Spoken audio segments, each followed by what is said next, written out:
Ano kailangan sa kanya? May dalawa akong pera para humailabas siya. Sige. Okay, Karding. May bisita ka.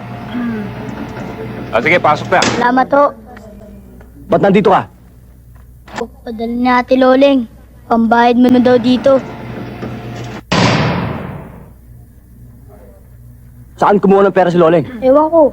Basta nung dumating siya kanina sa bahay, nalalambot. Puro dugo yung palda niya. Alam mo, Kuya Arding, may suot siya pintas. Ang ganda, nakalaki. Bakit mo nagawa yun, ha? Bakit hinira ang buhay mo? Hindi mo ba inisip mga pinangaral ko sa'yo? Kaya nagawa ko yan dahil ayaw kitang maipit sa bilangguan eh. Wala akong pakialam kahit mabulok ako sa kulungan. Hindi yun ang sapat na dahilan para sirain mo yung buhay mo. Ibenta mo yung sarili mo sa mga buitring yan. Ha? Anong ngayon ang pagkatao mo? Ha? Isa ka na sa mga inayupak na yun. Hindi ba kabilin-piliin ako sa'yo na huwag ka lalapit kay Pando? Ha? Hindi mo ako pinakinggan? Kuya, ayaw kitang makulong. Kawawa naman yung mga batang umaasa sa'yo. Kawawa naman sila. Kaya ko ginawa yun, kuya. Liban!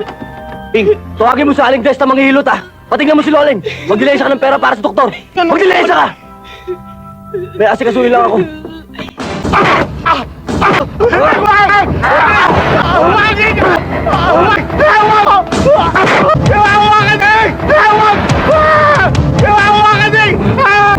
Hindi mo alam masalitang awa!